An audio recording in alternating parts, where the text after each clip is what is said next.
हरि ओम जय जगन्नाथ। नमस्कार दर्शक बंधु, सिद्धार्थ भक्तिर धर्मयुद्ध को मु आपण मानक स्वागत करुच्ची। बेले बेले शास्त्र अध्ययन करने समय अनेक विषय वस्तु मध्य आम मन रे एक स्वतःप्रभूत एक प्रश्न आसे। विषय वस्तु को आम बुझी पारुना। बेले बेले द्वंद्वात्मक शब्द गुड़ाक आम आगे नाची आसे। आम मन को अस्तव्यस्त कर दिए प्रश्न गुड़ाक। से प्रश्न भितर आज आम गोटे प्रश्न चयन करिछु। सुभद्रा हरण प्रसंग रे श्रीकृष्ण को भूमिका यथार्थ थिला कि? आज आमर ये धर्मयुद्धर यही विषय उपरे तर्क करने आलोचना करने निजर चिंता को व्यक्त करने आम 4 जन विद्वान को आमंत्रण करुछु। ये विद्वान माने निज निज स्तर में समस्त सुप्रतिष्ठित।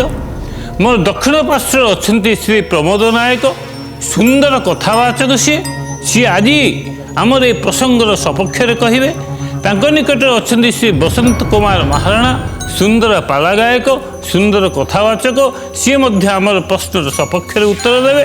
मोर बाम पार्श्व अच्छा डॉक्टर निरंजन साहू, सुंदर साहित्यिक, ओडिया साहित्य जगत में तांकर अम्लान स्वाक्षर रही। सी आज आम आलोचना भाग ने आम प्रश्न विपक्ष कहे। निकट अच्छा इंजीनियर सुभाष चंद्र कर, महायोगी अरविंद विचारधारा, तांकर दर्शन उपरे तांकर गभीर प्रवेश रही। सी आम प्रश्नर विपक्ष कहे। आमर धर्मयुद्धर प्रसंग होउची सुभद्रा हरण प्रसंग रे श्रीकृष्ण को भूमिका यथार्थ थिला कि? या उपरे सर्वप्रथम मत रखिया पई मु बसंत कुमार महाराणा को निवेदन करुछि। सुभद्रा हरण रे श्रीकृष्णंकर भूमिका एइथिपाई थिला जेहेतु जणे भाई भौणीर विभागर कौ जगार हम से होची नेस्त। तेणु एथिपाई श्रीकृष्ण चिंता करथिले जे मो भौणी की कौटी विवाह देवी एक कथा मु स्थिर करी। सुभद्रा हरण प्रसंग रे श्रीकृष्ण भूमिका जेपरी भाव में थिला से मन हुए जे हरण प्रसंगटी यथार्थ नथिला।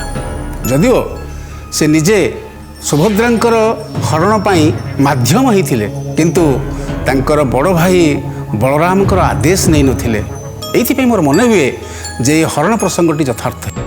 सुभद्रा हरण प्रसंग रे श्रीकृष्णंकर मतवाद यथार्थ थिला एइथिपाई जे श्रीकृष्ण समस्त कथा को अवलोकन कले। तत्कालीन परिस्थिति रे जो घटना घटुथिला ताको देखिला परे से मानसिक स्तर रे विचार करिसंती जे सुभद्रांक पाई योग्य वर होचंती अर्जुन ओ तांको बड़ भाई की जो जणई नथिले।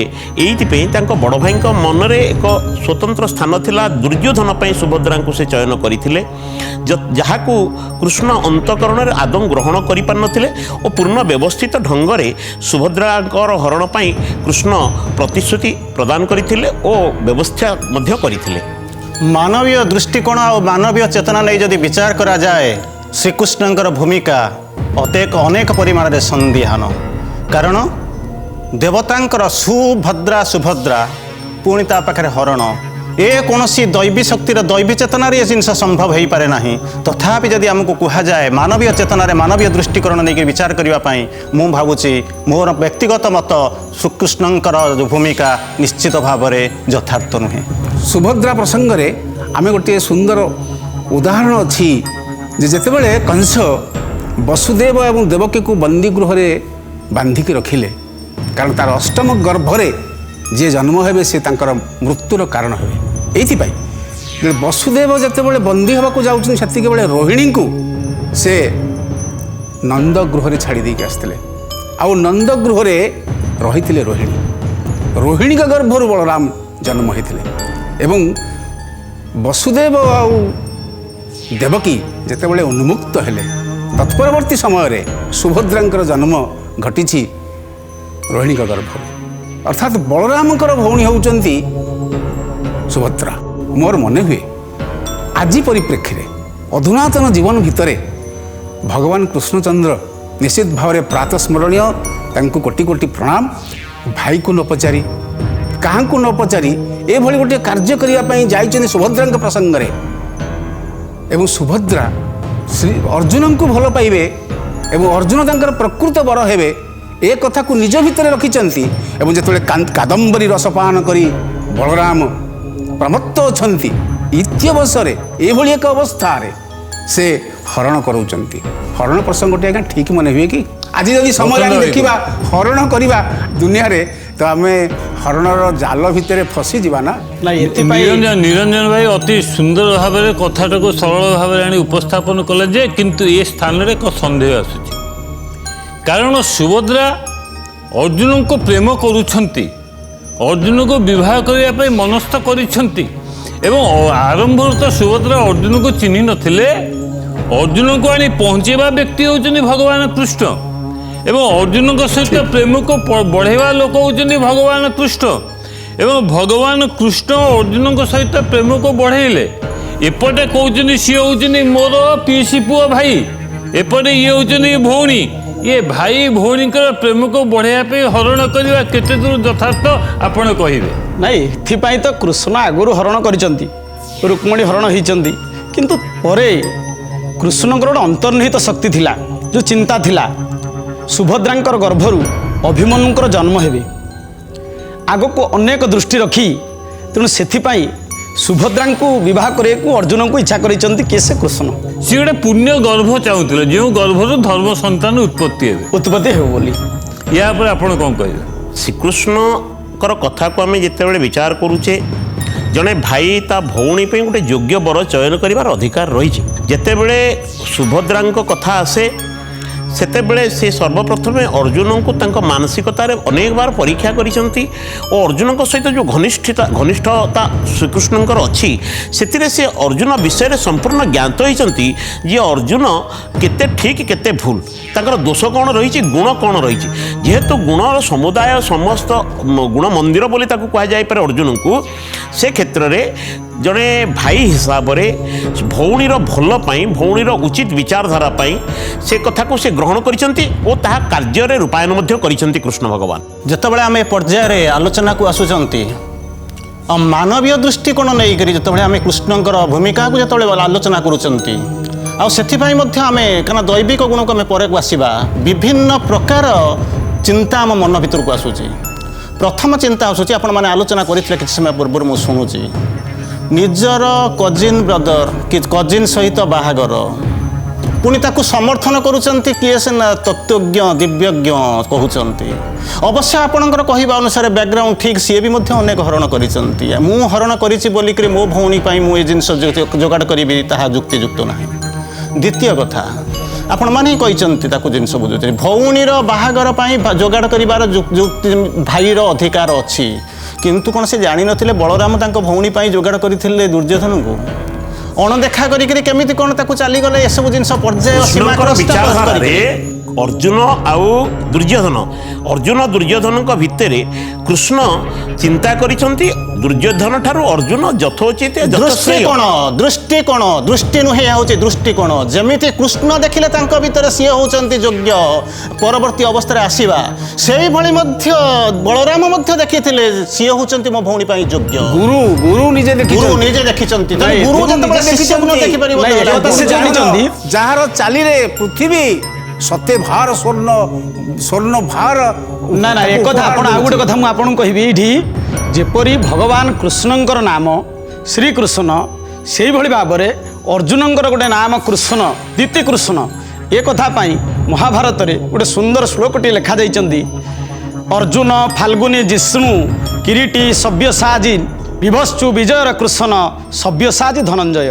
ତେଣୁ ଯେହେତୁ ଭଗବାନଙ୍କର କୃଷ୍ଣଙ୍କର ନାମ ସହିତ ଅର୍ଜୁନଙ୍କର ଆଉ ଗୋଟେ ନାମ ଦ୍ୱିତୀୟ କୃଷ୍ଣ, ତେଣୁ ଯେହେତୁ ଅର୍ଜୁନ ଭଗବାନ କୃଷ୍ଣ ବିଶ୍ୱ ସଂସାରର ସ୍ରଷ୍ଟା, ସେ ଚାହୁଁଛନ୍ତି ମୋ ଭଉଣୀ କି ମୁଁ ଯେମିତି ଜଣେ କୃଷ୍ଣ ଆଉ ଜଣେ ପୃଥିବୀ ସାରା ଅନେକ ଲୋକ ଥିଲେ ଯାହାଙ୍କ ନାଁରେ ମଧ୍ୟ କୃଷ୍ଣ ଯୋଡ଼ା ହେଇଛି। ଦ୍ୱିତୀୟ କୃଷ୍ଣ ଯେମିତି ଥିଲେ ରାମକୃଷ୍ଣ, ହରିକୃଷ୍ଣ, ଶ୍ୟାମକୃଷ୍ଣ, ତାକୁ ଯୋଗାଡ଼ ନ କରି ଦେଇକିରି ପ୍ରସଙ୍ଗଟିକୁ ଦେଖନ୍ତୁ। ପ୍ରସଙ୍ଗ ହେଉଛି ଯେ କୃଷ୍ଣ ଯେତେବେଳେ ନିଷ୍ପତ୍ତି ନେଉଛନ୍ତି ଅର୍ଜୁନକୁ ବିବାହ କରିବା ପାଇଁ, କିଏ ସୁଭଦ୍ରାଙ୍କୁ ଦେବେ, କାହାକୁ? ଅର୍ଜୁନକୁ।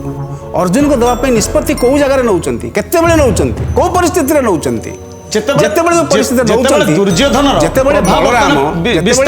ବଳରାମ ତାଙ୍କ ଭଉଣୀ ପାଇଁ, ଆଜ୍ଞା। ରୋହିଣୀ ଗର୍ଭରୁ ଜନ୍ମ ହେଉଛନ୍ତି ସୁଭଦ୍ରା ତାଙ୍କ ଭଉଣୀ ପାଇଁ ନିଷ୍ପତ୍ତି ନେଇସାରିଛନ୍ତି ଯେ ମୋର ଶିଷ୍ୟ ଆପଣ କଣ ମାନି ଦି ଦୁର୍ଯ୍ୟୋଧନ- ଭାଇଙ୍କ ଭିତରେ ଭେଦ ଦେଖୁଛନ୍ତି କି? ତାଙ୍କ ଭଉଣୀ ପାଇଁ ଦୁଇଥର କହିସାରିଲେଣି।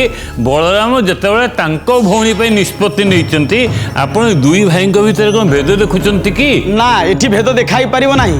କାହିଁକି ଏକଥା ଭାଗବତରେ ମନା କରିଛନ୍ତି, ସ୍ପଷ୍ଟ ଭାବରେ କହିଛନ୍ତି, ଭାଗବତକାର କହିଛନ୍ତି। ଆଜ୍ଞା, ତାଙ୍କୁ କହିଲେ ପଚାରି ସପ୍ତମେ ପାରିଥାନ୍ତେ। ହେଲେ ବଳରାମ, ଅଷ୍ଟମେ ହରି ନେଲେ ଜନ୍ମ।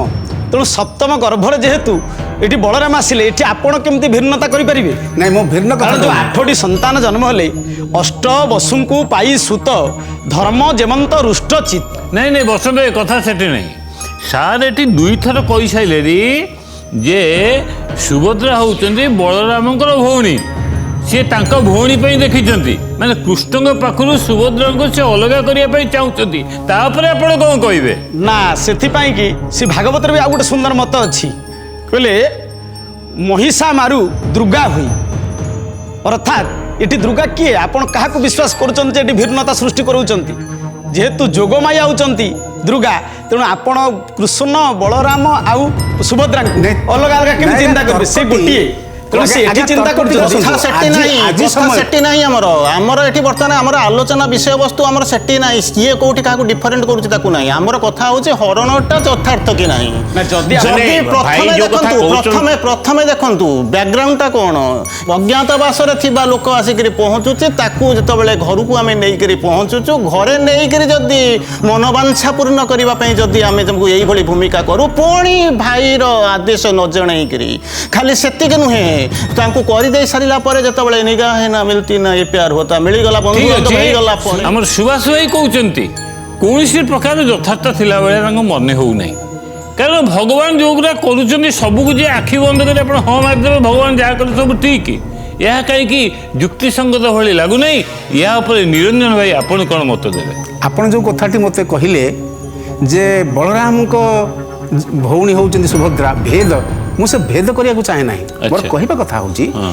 ଯେ ଯିଏ ହେଉଛନ୍ତି ବଳରାମ ବିନା ଅନୁମତିରେ ନେଇଛନ୍ତି ବୋଲି ମୋର କହିବାର କଥା। ହଁ, ତେବେ ଠିକ୍। ଉଭୟ ଭଗବାନ କୃଷ୍ଣ ଏବଂ ବଳରାମ ଉଭୟ ସମାନ। ଯେତେବେଳେ କୃଷ୍ଣ ଚାହାନ୍ତି ବଳରାମ ତାକୁ ମଧ୍ୟ ସମର୍ଥନ କରନ୍ତି। କିନ୍ତୁ ମୋର କହିବାର କଥା ହେଉଛି ଆଜି ପରିପ୍ରେକ୍ଷୀରେ ଅଧୁନାତନ ଜୀବନରେ ମାନବିକ ଜୀବନରେ କୃଷ୍ଣଚନ୍ଦ୍ରଙ୍କର ଏ ଯେଉଁ ଭୂମିକା ହେଲା ହରଣ ପ୍ରବର୍ତ୍ତେଇବା, এইটারে কাহিଁକି ସନ୍ଦେହାନ ହେଉଛି, ମନ ଭିତରେ ସନ୍ଦେହ ସୃଷ୍ଟି ହେଉଛି। ଏଇଭଳି ଆମ କାରଣ ଲୋକ ବଡ଼ ଭାଇଙ୍କ ପାଖରୁ ଆଦେଶ ଏହା ନେଇନାହାନ୍ତି। ମାନବୀୟ ଏହା ଉପରେ ଜୀବନରେ ହୁଏତ ଆପଣଙ୍କୁ ଗ୍ରହଣ କରିବା ସୌଭାଗ୍ୟ ମାନେ ସମୀଚୀନ ହେଉନାହିଁ। ନାଇଁ ନିରଞ୍ଜନ ଭାଇ କହିଲେ ବଡ଼ ଭାଇଙ୍କର ଅନୁମତି ନେଇନାହାନ୍ତି, ୟା ପରେ କ'ଣ କହିବେ? ବଡ଼ ଭାଇଙ୍କର ଅନୁମତି ନବା ପରିପ୍ରେକ୍ଷେ ସେତେବେଳେ ହୁଏତ ସେଇଭଳି ପରିସ୍ଥିତି ସୃଷ୍ଟି ହେଇଥିବ ଯୋଉଥିପାଇଁ କ'ଣ ପରିସ୍ଥିତି ସୃଷ୍ଟି ହେଇଥିବ? ଯୋଉଠି ଆପଣ କହୁଛନ୍ତି ସେ କାଦମ୍ବରୀ ପାନ କରିକି ଶୋଇଛନ୍ତି ଜଣେ ନିଶାସକ୍ତ ଅବସ୍ଥାରେ ଥିବା ଲୋକକୁ ହୁଏତ ପରେ ବୁଝେଇ ଦିଆଯାଇ ପାରିବ। କୃଷ୍ଣଙ୍କର ଚେତନା ହେଉଛି ଏକ, ଜଣେ କାଦମ୍ବରୀ ପିଇକିରି ଅଚେତନ ହେଇଯିବ, ଆକୁ କେହି କେହି ବିଶ୍ୱାସ କରେନି। ଦ୍ୱିତୀୟ ଜିନିଷ ଆହୁରି ଡେଭିଏସନ୍ ହେଇଛି, ସ୍ୱୟଂବର ହେଇସାରିଲା ପରେ କନ୍ୟା ଗ୍ରହଣ କରାଯାଏ, ତା କରିବା ପୂର୍ବରୁ କାହାକୁ ନ ଜଣେଇ ବିଦା କରିଦେଲେ। ଯଦିଓ ପରମ୍ପରା ନାଇଁ, ଥିଲା। ଗୋଟେ କଥା ଭଙ୍ଗ ଦୃଷ୍ଟିକୋଣରୁ କରିଛନ୍ତି। ଆପଣଙ୍କ ଚିନ୍ତାଧାରାରେ ହରଣ ଶବ୍ଦଟି ଆମେ ଯୋଉ ଯୋଡୁଛେ ସୁଭଦ୍ରା ହରଣ ନାଇଁ ହଉ, ନାଇଁ ନାଇଁ ଆଉ ଗୋଟେ କଥା ଏ ସ୍ଥାନରେ ଅଛି। ବଳରାମ ଯେତେବେଳେ ହସ୍ତିନରେ ଫେରିଛନ୍ତି, କୃଷ୍ଣଙ୍କୁ ସିଏ ସତ କଥା ଜଣାଇଛନ୍ତି ଯେ ମୁଁ ଦୁର୍ଯ୍ୟୋଧନକୁ ଦେଖିକି ଆସିଲି, ଆମେ ଭଉଣୀଙ୍କ ବାହାଘର କରିବୁ, କରିବା ପ୍ରସ୍ତାବ ହେଇସାରିଛି। ଜଣାଇଛନ୍ତି। ଭଗବାନ କୃଷ୍ଣ ସେତେବେଳେ ନିରୁତ୍ତର ରହିଛନ୍ତି, ତାପରେ ଇଏ ଶୟନ କରିଛନ୍ତି।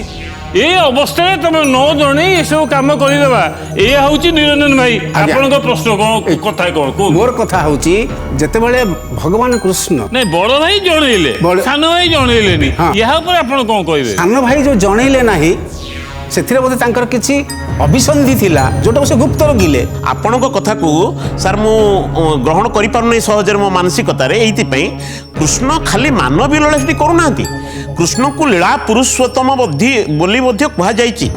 ତେଣୁ ଲୀଳା ପୁରୁଷୋତ୍ତମ ଦୃଷ୍ଟିକୋଣରୁ ଆମେ ଚିନ୍ତା କଲେ କୃଷ୍ଣଙ୍କ ଏକ ଦୂରଦୃଷ୍ଟି ସମ୍ପନ୍ନ ରହି ଆଗକୁ ଏକ ସୁନ୍ଦର ବିଚାରକୁ ଆଖି ଆଗରେ ରଖି ଆମେ ଯେଉଁ ଏଠି ବିଚାର ମୁଁ କରୁଛେ, ସ୍ୱୀକାର କରୁଛି ଯେ ଅତିମାନସ ଚେତନାରେ ଭଗବାନ କୃଷ୍ଣ ଅଛନ୍ତି, ଦୈବିକ ଲୀଳାରେ ମଧ୍ୟ ଅଛନ୍ତି। ନାଇଁ ସେ ଅତିମାନସ ମାଧୁର୍ଯ୍ୟ ଚେତନାରେ କୃଷ୍ଣ, ମୁଁ ଟିକେ ଡିବେଟ୍ କରୁଛି, କୁହନ୍ତୁ। କୃଷ୍ଣ ଆନନ୍ଦମୟ ଅଧିମାନସ ଚେତନା, ଅତିମାନସ ଚେତନାରେ କୃଷ୍ଣ ଯାଇନାହାନ୍ତି। ହଁ, ଅଧିମାନସ ଚେତନାରେ ଅଧିମାନସ ଅଛନ୍ତି, ଚେତନାରେ। ଏଟାକୁ ମୁଁ ସ୍ୱୀକାର କରୁଛି।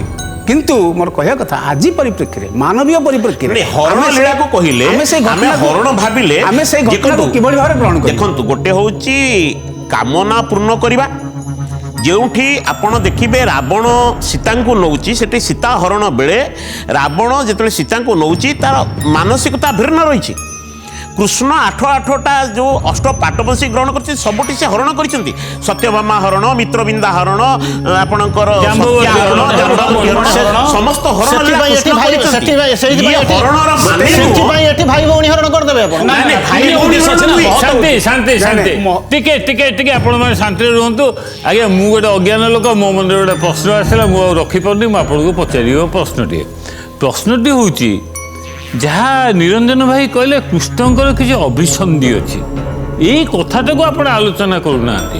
ଏଇ ଅଭିସନ୍ଧିଟା କ'ଣ ମୋ ମନରେ ଆସିଲା, ଇଏ ଯେଉଁ 5 ଭାଇ ଅଛନ୍ତି ପଞ୍ଚୁ ପାଣ୍ଡବ, ଏବଂ ଏ ପଞ୍ଚୁ ପାଣ୍ଡବକୁ ପାଞ୍ଚାଳି ଯେଉଁ ଗ୍ରହଣ କରିଛନ୍ତି ଭଗବାନ ଶିବଙ୍କ ବରଦାନ ହିସାବରେ, ଏବଂ ଏ 5କୁ ଏକାଠି କଲେ ମୋ ଯେଉଁ ଧରାବତରଣ କରିବାର ଉଦ୍ଦେଶ୍ୟଟା ସଫଳ ହେବ ଏବଂ ଏମାନଙ୍କୁ ଏକାଠ କରିବା ପାଇଁ ସୁଭଦ୍ରା ମୋ ପାଇଁ ମାଧ୍ୟମ ହେବେ, ଏଇ ଅଭିସନ୍ଧି ତ ନିଶ୍ଚିତ ତାଙ୍କ ପାଖରେ ଥାଇପାରେ।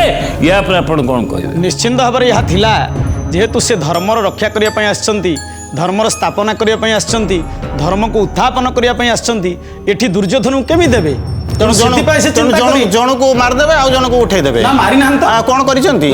ୟାର ପଛରେ ମାନସ ବାବୁ ଯୋଉ ପ୍ରଶ୍ନ ପଚାରିଲେ ତା ଭିତରେ ଯୋଉ ଦୂରବସନ୍ତି ଯୋଉ ଅଛି ତାକୁ ସେଇଟାକୁ ବୁଝିବାକୁ ଚେଷ୍ଟା କରନ୍ତୁ।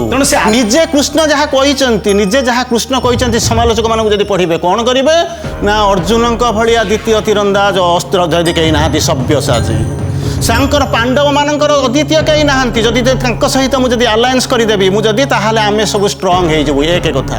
ଦ୍ୱିତୀୟ କଥା ଶୁଣନ୍ତୁ, ଅତି ସୁନ୍ଦର କଥା ସୁଭାଷ ଭାଇ ଅତି ସୁନ୍ଦର କଥା କହୁଛନ୍ତି।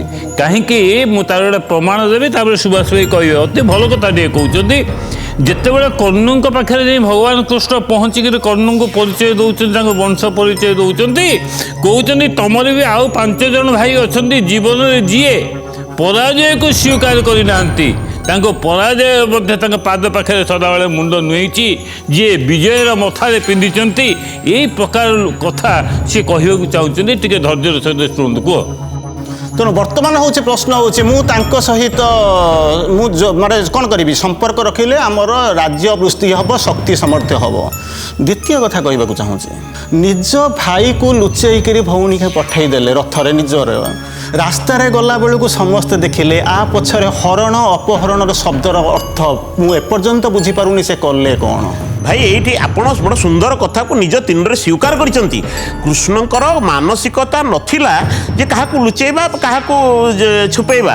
କୃଷ୍ଣ ନିଜ ଭାଇକି କାହିଁ ଲୁଚେଇବେ? ଯେହେତୁ ସର୍ବସମ୍ମୁଖରେ ନନ୍ଦିଘୋଷ ରଥରେ, ନନ୍ଦିଘୋଷ ରଥକୁ ଟାଣିବା ପାଇଁ 3 ସମର୍ଥ ପୁରୁଷ, 3 ଜଣ ସମର୍ଥ। ହରଣ ଶବ୍ଦ ଆସିଲା କୋଉଠି? ଭାଇ ତ ରାଜି ଅଛି, ଭଉଣୀ ତ ରାଜି ଅଛି, ବାହା ହେଲା ଲୋକ ଅଛି, ସମସ୍ତେ ଚାଲିଗଲେ। ପ୍ରେମିକାକୁ ଟାଣୁ, ନହେଲେ ପ୍ରେମ ପ୍ରେମିକାକୁ ନେଇକି ଚାଲିଯାଉ। କୃଷ୍ଣଙ୍କର ଇଚ୍ଛା, କୃଷ୍ଣ ଜାଣିଥିଲେ, ଅର୍ଜୁନ ଜାଣିଥିଲେ, ପ୍ରେମ ମଧ୍ୟ ଜାଣିଥିଲା, ପ୍ରେମିକ ଜାଣିଥିଲା, 2 ଜଣ ଯାଙ୍କୁ ଯିଏ ସାକାର କରୁଥିଲେ ସିଏ ଜାଣିଥିଲେ, କିନ୍ତୁ ବଳଦେବ ବଳରାମ ତାଙ୍କୁ ଲୁଚେଇ ଦେଇକିରି ପଠେଇ ଦେଇ ହବ। ବଳରାମକୁ ଲୁଚେଇବାର କୌଣସି କଥା ନାହିଁ। ଲୁଚେଇବାର ଅଭିସନ୍ଧି ନେଇକିରି ଏଇ ଯୋଉ ମେଳାର ଯଜ୍ଞ ଆରମ୍ଭ ହୋଇଥିଲା ବାଟିକାରେ, ଆପଣ ପଢିବାକୁ ଟିକେ ଇତିହାସ ଭିତରକୁ ଯାଆନ୍ତୁ। ଯୋଉ ମେଳା ତିଆରି ହେଇଥିଲା ଯୋଉ ବାଟିକା ଭିତରେ, ତାର ଅଭିସନ୍ଧି ହେଉଛି ଏଇଆ। ଇଏ ଗୋଟେ ପ୍ରସଙ୍ଗ ଆପଣ ମାନେ ନଜର କରନ୍ତୁ, ଯେଉଁ ଉକ୍ତିଟି, ଯେଉଁ ପ୍ରସଙ୍ଗଟିର ଅବତାରଣା ଘଟିଛି, ଆମେ ନିଶ୍ଚିତ ଜାଣୁଛୁ ଭଗବାନ କୃଷ୍ଣ କ'ଣ ଚାହୁଁଥିଲେ। ଆମେ ବର୍ତ୍ତମାନ ଆସୁଛୁ ଆଜି ପରିପ୍ରେକ୍ଷୀରେ, ଆଜିର ମଣିଷ ପରିପ୍ରେକ୍ଷୀରେ ଏଇ ପ୍ରସଙ୍ଗର ଅବତାରଣା ଯେଉଁ ଘଟିଛି ତା ଉପରେ ତର୍କ ହେଉଛି। ସ୍ୱୟଂବର ହେଇପାରିଥାନ୍ତା, ଇଏ ପରମ୍ପରା ଥିଲା। ଯେତେବେଳେ ପାରମ୍ପରିକ ନୀତିରେ ସ୍ୱୟଂବର ହେଉଥିଲା, ଦ୍ରୌପଦୀଙ୍କର ସ୍ୱୟଂବର ହେଇଛି। ଯାଜ୍ଞସେନୀ ସ୍ୱୟଂବରରେ ବର ମରିଛନ୍ତି। ଯିଏ ସମର୍ଥ ପୁରୁଷ, ସେ ସମର୍ଥ ପୁରୁଷକୁ ସ୍ୱୟଂବରରେ ସ୍ୱାମୀ ସ୍ତ୍ରୀ ମାନେ ଗୋଟେ ଦକ୍ଷତା ଥିବା ପୁରୁଷ ଝିଅ ପୁଅକୁ ବାଛିବ, ସ୍ୱାମୀ ସ୍ତ୍ରୀ ହେଇନାହାନ୍ତି। ନାଇଁ ଝିଅଟିଏ ପୁଅକୁ ଗୋଟେ ଦକ୍ଷ ଗୋଟେ ପ୍ରତିଶ୍ରୁତିମୂଳକ କଥା ରହୁଛି, ତାକୁ ଯିଏ ପୂର୍ଣ୍ଣାଙ୍ଗ କରୁଛି ସେ ଝିଅକୁ ବିବାହ କରୁଛି।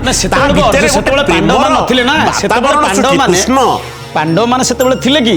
ପାଣ୍ଡବମାନେ ଯେହେତୁ ଅଜ୍ଞାତ ବନବାସରେ ଥିଲେ, ତେଣୁ ସେତେବେଳେ ଦ୍ରୌପଦୀ ସ୍ୱୟଂବରରେ ବି ସେଇ କଥା ହେଇଥିଲା ନା। ଏ ବସନ୍ତ ଏ ଜାଗାରେ ଗୋଟେ ସନ୍ଦେହ ଆସୁଛି ମୋ ମନରେ। ଆଜ୍ଞା ଅଜ୍ଞାତବାସରେ ଅଛନ୍ତି। ଅଜ୍ଞାତବାସ ମାନେ କ'ଣ ଭଉଣୀକୁ ହରଣ କରି ତାକୁ ଜ୍ଞାତ କରାଇବା? ଅଜ୍ଞାତବାସର ଅର୍ଥ ତାହା ନୁହେଁ।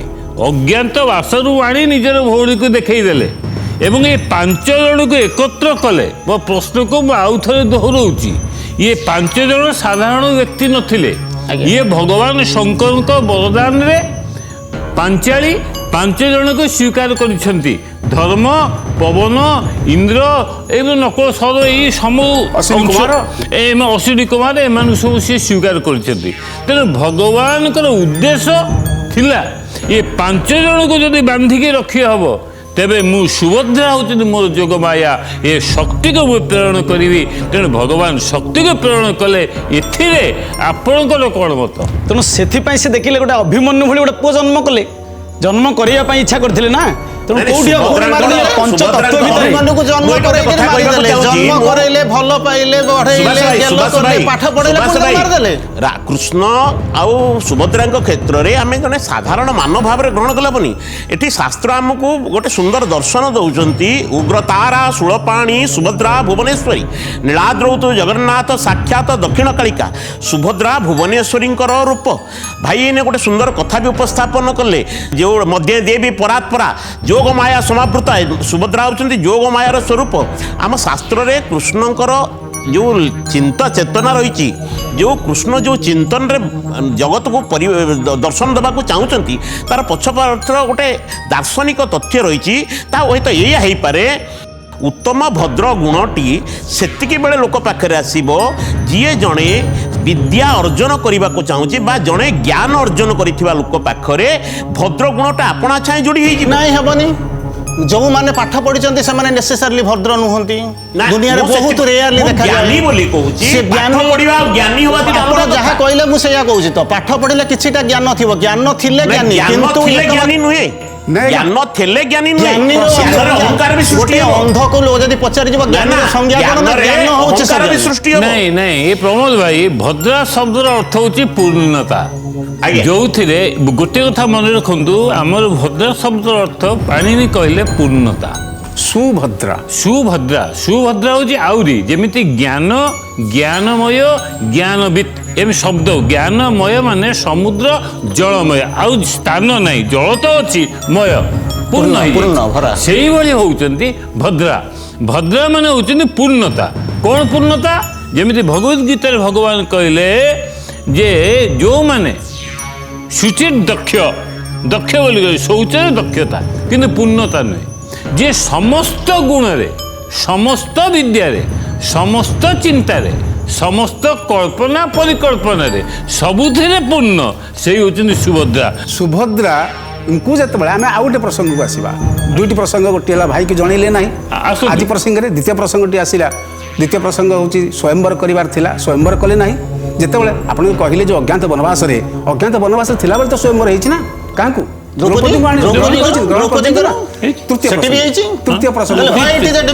ପ୍ରସଙ୍ଗକୁ ଆସନ୍ତୁ। ତୃତୀୟ ପ୍ରସଙ୍ଗର ଆଜି ବିଚାର ଭିତରେ ଆମେ ଦେଖିବା ଯେ କିଏ ହରଣ କରିଛନ୍ତି, କିଏ ନେଇଛନ୍ତି। ଯେତେବେଳେ ସବୁ ନିଷ୍ପତ୍ତି ହେଲା, ଠିକ୍ ଅଛି, ଭାଇଙ୍କୁ ନ ଜଣେଇଲେ, ଯେତେବେଳେ ନନ୍ଦିଘୋଷ ରଥ ଯାଉଛି, ସୁଭଦ୍ରା ନେଉଛନ୍ତି, କାହାକୁ ନେଉଛନ୍ତି? ହରଣ କରୁଛନ୍ତି, ଅର୍ଜୁନକୁ ହରଣ କରୁଛନ୍ତି। ଅର୍ଜୁନକୁ ସେ ନେଇକି ଯାଉଛନ୍ତି। ନନ୍ଦିଘୋଷ ରଥ ହେଉଛି ପ୍ରତୀକ। ନନ୍ଦିଘୋଷ ରଥରେ ସେ ନିଆଯାଉଛି।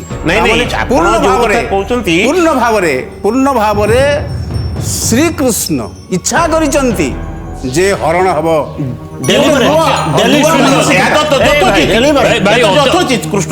ଅତି ସୁନ୍ଦର ଆଲୋଚନା ହେଉଛି। ନିରଞ୍ଜନ ସାର୍ କହୁଛନ୍ତି ନନ୍ଦିଘୋଷ ରଥ ଭଗବାନ କୃଷ୍ଣଙ୍କର ସିଏ ଯାଉଛନ୍ତି, ଚଲେଇଲା ବାଲା ହେଉଛନ୍ତି ସୁଭଦ୍ରା। ସୁଭଦ୍ରା ଅର୍ଜୁନଙ୍କୁ ହରଣ କରୁଛନ୍ତି ଏବଂ ରାଜରାସ୍ତାରେ ଯାଉଛନ୍ତି। ଗ୍ରାମବାସୀ ଲୋକମାନେ ଦେଖୁଛନ୍ତି। ତେବେ ଏହା ହରଣ ହେଲା କିପରି, ଆପଣ କ'ଣ କହିବେ? ଆମେ ଏଇଠି ଗୋଟିଏ କଥା ଭାଇ କହୁଥିଲେ ଟିକିଏ ପୂର୍ବରୁ, ଭଦ୍ରା ଶବ୍ଦର ଅର୍ଥ ହେଉଛି ପୂର୍ଣ୍ଣତା। ଶାସ୍ତ୍ରରେ ପୁଣି ଗୋଟେ ସୁନ୍ଦର କଥା କୁହାଯାଇଛି, ଯେଉଁ କଥାକୁ ଆମେ ଗ୍ରହଣ ମଧ୍ୟ କରିବା ପାଇଁ ବାଧ୍ୟ ହେବା ଏଇଥିପାଇଁ, ବନ୍ଦେ ବ୍ରହ୍ମାଣ୍ଡ ନୀଳ ନୀରଦତ୍ତନୁ ସୁନ୍ଦର ରତ୍ନ ସିଂହାସନ ତଦକ୍ଷେ ଭଦ୍ରଦାତ୍ରୀ ରୁଚି ରୁଚିରତରା ଭାଗ୍ୟଦାତ୍ରୀ ସୁଭଦ୍ରେ ଏଠି ସୁଭଦ୍ରାଙ୍କୁ ଭଦ୍ରଦାତ୍ରୀ ବୋଲି ମଧ୍ୟ କୁହାଯାଇଛି। ଓ ଆପଣଙ୍କ କଥାକୁ ଯେତେବେଳେ ଆମେ ଆସୁଛୁ ସେ କଥା ଆମେ ଏଇ କଥା ବିଚାର କରିବା ଯେଉଁ କଥା ନନ୍ଦିଘୋଷ ରଥକୁ ଚଲେଇବା ପାଇଁ 3 ଜଣ ସମର୍ଥ ଅର୍ଜୁନ ବି ଚଲେଇ ପାରିବେ, ମା ସୁଭଦ୍ରା ବି ଚଲେଇ ପାରିବେ ଓ ଶ୍ରୀକୃଷ୍ଣ ବି ଚଲେଇ ପାରିବେ। ଅର୍ଜୁନ ତାଙ୍କ ରଥରେ ନେଇ ପାରିଥାନ୍ତେ ନାଇଁ, ସେ କଥା ନାହିଁ। ଏଠି ଚଲେଇବା ପାଇଁ ଯେତେବେଳେ ସୁଭଦ୍ରା ନିଜେ ଆଗଭର ହେଉଛନ୍ତି, ରଥର ରଥି ତାପରେ ସୁଭଦ୍ରା ଆସିକି ଛିଡ଼ା ହେଇଛନ୍ତି ରଥି ରୂପରେ। ପ୍ରଶ୍ନ ଆସୁଛି ସୁଭଦ୍ରା ଆଗଭର ହଉଛନ୍ତି ନା ଭଗବାନ କୃଷ୍ଣ ତାଙ୍କୁ ପ୍ରେରଣା ଦେଇଛନ୍ତି? ହଁ, ପ୍ରେରଣା ଦେଇଛନ୍ତି ନିଶ୍ଚିତ। କୃଷ୍ଣ ତାଙ୍କୁ ପ୍ରେରଣା ଦେଇଛନ୍ତି। ଏଟା ସୁଭଦ୍ରା ହରଣ ନା ଅର୍ଜୁନ ହରଣ? ପଚାରୁଛନ୍ତି ସୁଭାଷ ଭାଇ, ପ୍ରକୃତରେ ଏଇଟା ସୁଭଦ୍ରା ହରଣ ନା ଅର୍ଜୁନ ହରଣ? ସୁଭଦ୍ରା ହରଣ ହେଇଛି। କୃଷ୍ଣ ତ କହୁଛନ୍ତି ଏଟା ହଉଛି ଅର୍ଜୁନ ହରଣ। ତାକୁ ନେଇକି ନନ୍ଦିଘୋଷ ରଥରେ ସୁଭଦ୍ରାଙ୍କୁ ଦାୟିତ୍ୱ ଦିଆଯାଇଛି ଅର୍ଜୁନକୁ ନେଇକି ଯିବା ପାଇଁ। ସାରଥି ସୁଭଦ୍ରା, ଶୁଣନ୍ତୁ ଆଜ୍ଞା, ନିରଞ୍ଜନ ଭାଇ କହୁଛନ୍ତି ସୁଭଦ୍ରା ହେଲେ ସାରଥି, ରଥରେ ବସିଛନ୍ତି ଅର୍ଜୁନ, ତେଣୁ ସିଏ ପ୍ରମାଣ କରୁଛନ୍ତି ଅର୍ଜୁନ ହରଣ ହେଇଛି, ସୁଭଦ୍ରା ହରଣ। ଯୋଉ କଥା ଆପଣ କହୁଛନ୍ତି ତାହା ଆଦୌ ଗ୍ରହଣ ଯୋଗ୍ୟ ନୁହଁ। ଏ ସୁଭଦ୍ରା ଯୋଉ ଅର୍ଜୁନକୁ ହରଣ କରିକି ନେଉଛନ୍ତି ଏହାକୁ ଶ୍ରୋତାମାନେ ଆଦୌ ଗ୍ରହଣ କରିବେ ନାହିଁ। କାହିଁକି ନା ଏଇଠି ଦେଖାଯାଉଛି କୃଷ୍ଣ ହେଉଛନ୍ତି ପ୍ରେମର ବାତାବରଣକୁ ସଂସାରରେ ବାଣ୍ଟିବାକୁ ଆସିଛନ୍ତି, ଯୋଉଥିପାଇଁ ଆମର ଅଭିମନ୍ୟୁ ସାମନ୍ତ ସିଂହାର କୁହନ୍ତି ଅପ୍ରାକୃତ ପ୍ରେମ ମୂର୍ତ୍ତି ଜୟ ରାଧା ହରି ଅବ୍ୟକ୍ତ ଲୀଳାକୁ ବ୍ୟକ୍ତ କର ଅବତରୀ। ତେଣୁ ଏଇ ଯୋଉ ପ୍ରେମର ସଂଜ୍ଞା ବାଣ୍ଟିଲା ବେଳେ ଏଠି ପୂର୍ଣ୍ଣ ପ୍ରେମକୁ ପ୍ରଦାନ କରିବା ପାଇଁ ସୁଭଦ୍ରା ଆପଣ ଅର୍ଜୁନଙ୍କୁ ରଥରେ ନେଇକି ଯାଉଛନ୍ତି, କାରଣ ଏଠି ପୂର୍ଣ୍ଣ ପ୍ରେମ ପୂର୍ଣ୍ଣ ମଦ ପୂର୍ଣ୍ଣ ବିଦ ପୂର୍ଣ୍ଣମୋଦିତ ପୂର୍ଣ୍ଣ ସେ ପୂର୍ଣ୍ଣମାଦାୟ ଏଇଠି ଟିକେ ରହିଯାଆନ୍ତୁ। ଆଜି ବି ମଧ୍ୟ ଦେଖନ୍ତୁ ଜଗନ୍ନାଥ ବସିକିରି ସୁଭଦ୍ରାଙ୍କୁ ପାଖରେ ବସିକିରି ଏପର୍ଯ୍ୟନ୍ତ ମଧ୍ୟ ବସିଛନ୍ତି। ମୁଁ ପ୍ରେମର ଅର୍ଥ କହୁଛି, ପ୍ରେମଟା ଏଠୁ ନଥିଲା। ଆପଣ ଯାହାକୁ ଦେଖୁଛନ୍ତି ପ୍ରେମ ପ୍ରେମିକା ପ୍ରେମିକ, ଇଏ ହେଉଛି ମାନବ ପ୍ରେମ। ଦିବ୍ୟ ପ୍ରେମ ଅଲଗା ଉପରେ ଥିଲା। କେମିତି ଥିଲା? ଉପରେ ଥିଲା ଗୋଟେ ଗ୍ଲୋରିୟସ୍ ଟ୍ରାଭେଲର, ଉଡ଼ୁଥିଲା ବଢ଼ୁଥିଲା, ତାର କିଛି ଯନ୍ତ୍ରଣା ନଥିଲା, ବନ୍ଧନ ନଥିଲା। ଯେତେବେଳେ ଏଠିକି ଆସିକିରି ପହଞ୍ଚିଲା, ଏଠି ଯେଉଁ ବେସର ମାଇଟ୍ ଗୁଡ଼ାକ ଅଛନ୍ତି ତାକୁ କ'ଣ କଲେ ନା ଅପଭ୍ରଂଶ ହେଇଗଲେ। ଯେଉଁ ବେସ୍ରେ ରହିବା କଥା ରହିପାରିଲା ନାହିଁ, ଖାମଖିଆଲି ହେଇକି ତାକୁ ଲୋକମାନେ ଛି ଛାକର କରିବା ଆରମ୍ଭ କଲେ। ଯେଉଁ ରୂପ ନେଇକି ଯାଇଥିଲା ବେରୂପ ହେଇଗଲା। ଯେମିତି ଆପଣ ରାଧାକୃଷ୍ଣ ପ୍ରେମକୁ ନେଇକରି ତାଚ୍ଛଲ୍ୟ କରିବା ଆରମ୍ଭ କରୁଛନ୍ତି, ଆକର୍ଷୟତି ଇତି କୃଷ୍ଣ ଆରାଧୟତି ଇତି ରାଧା। କିନ୍ତୁ ଆମେ ତାକୁ ଧରିଛୁ କ'ଣ ଗୋଟେ ସାଧାରଣ ମାନବ ପ୍ରେମ ଭିତରେ ବାନ୍ଧି ରହିଛୁ। ଯଦି ବାନ୍ଧିଥାନ୍ତୁ ତାହେଲେ ହୁଏତ ଆମେ ସାଧାରଣ ମାନବ ପ୍ରେମ ଭିତରେ ଆକୁ କାହିଁ ବାନ୍ଧିବା? ଯେତେବେଳେ ଆପଣ ମାନେ ବିଷୟ ଦେଖିବେ ଯାହା ଆଲୋଚିତ ହେଇଛନ୍ତି ଗ୍ରନ୍ଥରେ, କୃଷ୍ଣଙ୍କ ଠାରୁ ରାଧା ଯିବା ସମୟ, କୃଷ୍ଣଙ୍କର ବୟସ ମାତ୍ର 7, ୟାକୁ ଲୌକିକ ବିଚାରଧାରା କାହିଁ ନେବେ? ସେଇଥିପାଇଁ ତ ଆପଣଙ୍କୁ ଉନ୍ମୁକ୍ତ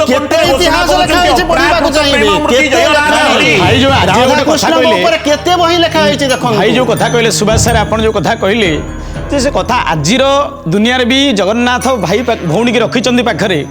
ଏ କଥାଟାକୁ ଆଜିର ଦୁନିଆ କଥା ଆଉ ସେଦିନର ସମସ୍ୟା କଥାକୁ ଆପଣ ଚିନ୍ତା କରନ୍ତୁ। ଯେହେତୁ କୃଷ୍ଣଙ୍କର ଭୂମିକା ଆମର କଥା ଅଛି, ଶ୍ରୀକୃଷ୍ଣଙ୍କର ଭୂମିକା ଭଉଣୀକି ବିବାହ ଦେବା ପାଇଁ। କାରଣ ଯେହେତୁ ଏଥିପାଇଁ ଆଉ ଗୋଟେ ଗପ ଆପଣଙ୍କର ଅଛି, ସତ୍ୟ ନୁହଁ, ଅଛି ଅଭିଶପ୍ତ ଗନ୍ଧର୍ବକୁ କଥା ଦେଇ ସେଦିନ ଆସିଥିଲେ କିଏ? ସେ କୃଷ୍ଣ, ଯେ ଯେହେତୁ ମୋ ଭଉଣୀ ଗର୍ଭରୁ ତୁମେ ଜନ୍ମ ହେବ। କିଏ ସେ? ନା ସେଇ ଗନ୍ଧର୍ବକୁ କଥା ଦେଇ କଥାଟାର ପୂର୍ଣ୍ଣ କରୁଛନ୍ତି କିଏ? ସେ ନା ଭଗବାନ କୃଷ୍ଣ। ଯେଉଁ କାରଣ ସେ ଯେହେତୁ ପୂର୍ଣ୍ଣ ବ୍ରହ୍ମ, ତେଣୁ ଅହର୍ନିଶି ଭାବରେ ସେ ପୂର୍ଣ୍ଣତାକୁ ପରିବ୍ୟାପ୍ତ କରିବା ପାଇଁ ଚେଷ୍ଟା କରନ୍ତି। ତେଣୁ ସେଦିନ ସ୍ୱର୍ଗପୁରରେ ଅଭିଶପ୍ତ ଗନ୍ଧର୍ବକୁ କଥା ଦେଇକରି ଆସିଥିଲେ, ତୁମେ ଅଭିମନ୍ୟୁ ରୂପରେ ଜନ୍ମ ହେବ, ଯେହେତୁ ତୁମର ମୁକ୍ତି ପାଇଁ ମୋର ଦ୍ୱାପର ଯୁଗରେ ଅର୍ଜୁନଙ୍କ ସହିତ ଯେତେବେଳେ ମୋ ଭଉଣୀ ସୁଭଦ୍ରାଙ୍କୁ ମୁଁ ବିବାହ ଦେବି, ସେତେବେଳେ ତାଙ୍କ ଗର୍ଭରୁ ଲୁଚିକିରି ତା ଭିତରେ ଭଉଣୀକୁ ବାହା କରେଇବେ, ପିଲା ଜନ୍ମ ହବ, ତାପରେ ସବୁ କ'ଣ କରିବେ? କଥା ଥିଲା ନା, ପୂର୍ବ କଥା ଭୁଲି ଯାଆନ୍ତୁ। ଶାସ୍ତ୍ର ଗୋଟେ ସୁନ୍ଦର ସିଦ୍ଧାନ୍ତ ଦିଅନ୍ତି, ଯୋଉଠି କଥା ଆସେ ସୁର ନର ମୁନି ସବକେ ଇହ ରୀତି ସ୍ୱାର୍ଥ ଲାଗି କରଇ ସବ ପ୍ରୀତି। କିନ୍ତୁ ଭଗବାନ କୋଉଠି ସ୍ୱାର୍ଥ ରଖନ୍ତିନି। ସେ ନିଃସ୍ୱାର୍ଥପର ଭାବରେ ଜଗତର କଲ୍ୟାଣ ପାଇଁ, ମାନବ ସମାଜର କଲ୍ୟାଣ ପାଇଁ ନିଜର ଲୀଳାକୁ ପରିପ୍ରକାଶ କରନ୍ତି। ହରଣ କରିବେ, ବଧ କରିବେ, ସେଠି ସ୍ୱାର୍ଥପରତା ନାହିଁ। ହରଣର ମାନେ ନୁହଁ ଅପହରଣ। ଭଗବାନ ଯାହା କରିବେ, ଅପହରଣ ତ ଅପ ଲାଗୁଛି, ଭଉଣୀର ସ୍ୱାର୍ଥ ପାଇଁ ସେ କରିବେ। ଏଇ ଜାଗାରେ ଗୋଟେ କଥା ଆସୁଛି, ସ୍ୱାର୍ଥ ପରମାର୍ଥ ପ୍ରୀତି। এইটা মধ্যে আসুচি আপন যে স্বার্থ শব্দ কইলে সেটি লাগুচি স্বার্থ পরমার্থ অতি প্রীতি ভগবান পাখে যদি স্বার্থ লগাইবে সে স্বার্থটা কেবল মাত্র পরমার্থ পাই কি সংযোগ ইয়া পরে আপন কম ଶୁଣନ୍ତୁ ଆଜ୍ଞା ଆଉ ଗୋଟେ ପ୍ରସଙ୍ଗକୁ ଆସନ୍ତୁ এই কথাটি কবি এই যে স্বার্থ কইলে ভগবানকে সাধারণ মানব ভাবিকি স্বার্থ কইদেলে কিন্তু ভগবানଙ୍କ স্বার্থ হচ্ছে অতি পরমার্থ প্রীতি ଭଗବାନଙ୍କର ଆମେ ଯେଉଁ ଦେଖୁଥିବା ଜଗତ ଇଏ ହେଉଛି ଦୃଶ୍ୟ ଜଗତ ଆମେ ଯେଉଁ ଜଗତକୁ ଦେଖିପାରୁନୁ ସେ ହେଉଛି ଅଦୃଶ୍ୟ ଜଗତ ଅଦୃଶ୍ୟ ଜଗତ ଆମେ ଦେଖିପାରିନାହୁଁ ସେ କିନ୍ତୁ ଦେଖୁଥିବା ଜଗତ ଠାରୁ ମହତ୍ଵ ବିରାଟ ଆମେ ତାକୁ ଦେଖିନୁ ଇଏ ହେଉଛି ସାକାର ସୃଷ୍ଟି ସେ ହେଉଛି ନିରାକାର ସୃଷ୍ଟି ଆମେ ବର୍ତ୍ତମାନ ପ୍ରସଙ୍ଗ ଭିତରେ ନିରାକାର ସୃଷ୍ଟି ଭିତରେ ନାହୁଁ ନିଶ୍ଚିତ ଭାବରେ ଯାହା ସ୍ୱାର୍ଥ ଅର୍ଥାତ୍ କି ସ୍ୱାର୍ଥ ଆମେ କହୁଛେ କାମ କ୍ରୋଧ ଲୋଭ ମୋହ ଆମେ କହୁଛେ ଅର୍ଥାତ୍ ମୋର କହିବାର ଉଦ୍ଦେଶ୍ୟ ସେଇଆ ନଥିଲା ଭାଇ ଯେତେବେଳେ କହିଲେ ଏତେ ସ୍ୱାର୍ଥ ଥିଲା ତାଙ୍କର ମୁଁ ସେତେବେଳେ କହୁଛି ଯେ ଭଗବାନ କେବେ ସ୍ୱାର୍ଥ ରଖନ୍ତିନି ସ୍ୱାର୍ଥ ତିନି ଜଣ କରନ୍ତି ମାନେ ସ୍ୱାର୍ଥ ଲାଗି କରହି ସବ ପ୍ରୀତି ସୁରର ଅରମୁନି ସବ ଇଏ ରୀତି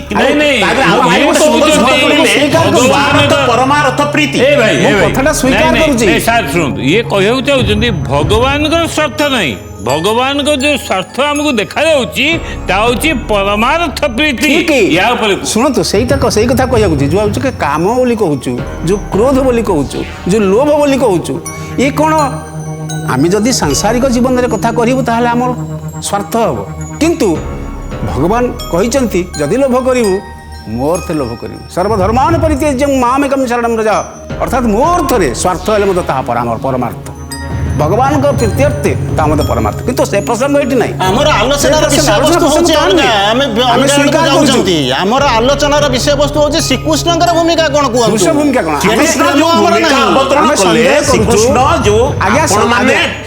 ବିଚାର ଆସୁଛି ବଳଭଦ୍ର ପ୍ରଶ୍ନଟା ଖାଲି ମନେ ରଖନ୍ତୁ ଆଦର୍ଶରେ କିଛି ଛିଟା ପଡିଛି କି ଯୋଉ ଜମା ପଡିନାହିଁ ଯୋଉ ଆଦର୍ଶ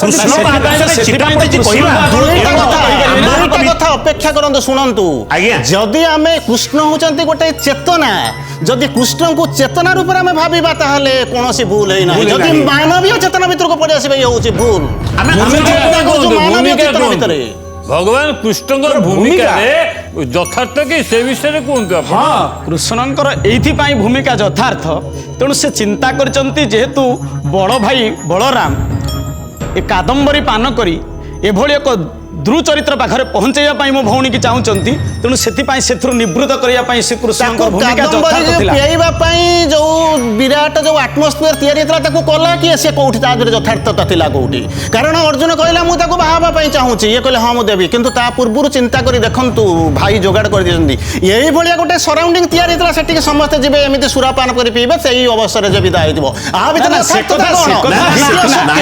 ପ୍ରାୟୋଜିତ କାର୍ଯ୍ୟକ୍ରମ ନୁହଁ ଆପଣ ପ୍ରାୟୋଜିତ କାର୍ଯ୍ୟକ୍ରମ ହଉଛି ପ୍ରାୟୋଜିତ କାର୍ଯ୍ୟକ୍ରମ ନୁହେଁ ପ୍ରାୟୋଜିତ କାର୍ଯ୍ୟକ୍ରମ ହଉଛି ସ୍ୱୟଂବର ମୁଁ ଭଲ ପାଉଛି ଫୁଲମାଳ ତା ବେକରେ ନେଇକରି ଦେବି ତା ନ କରିକିରି ରାତାରାତି